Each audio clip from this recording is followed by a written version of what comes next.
Our gospel for this Sunday is Mark's Gospel, chapter 7, verse 31 to 37. And it talks about the man born deaf and dumb and comes to Jesus, and Jesus releases, the Gospel says, and his ears were opened, his tongue was released, and he spoke plainly.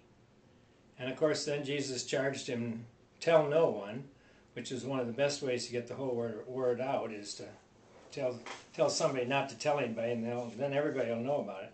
So Jesus was right on the money. He knew what he was talking about. So I have a little hypothetical question for all of us this morning. And that is, if you had to give up one of your senses, one of your 5 senses, which one would you give up? Now you can think about this a little bit. If you give up the sense of smell, of course, you won't have that. You will never know the fragrance of another person, or the fragrance of flowers and all the fragrances, or the country air, or newly mowed grass, or fresh coffee. You won't know that one. So if you give that one up, that's what you lose. If you give up the sense of touch, you won't know the breeze in your hair.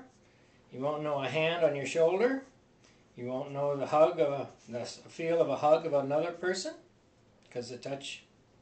And if you give up the sense of sight, you will never see the eyes, look into the eyes of a loved one.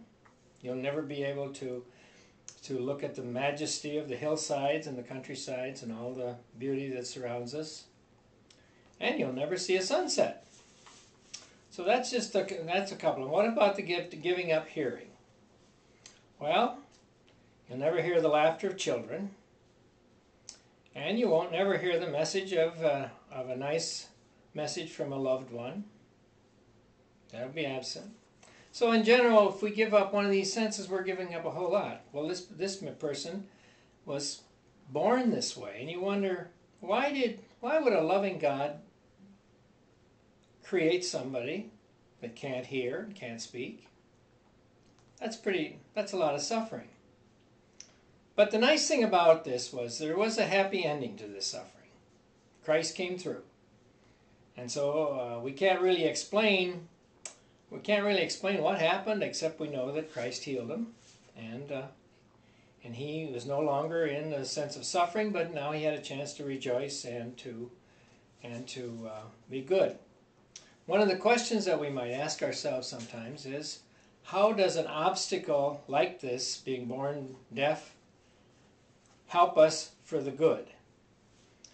And you'll have to tune in for the rest of the story.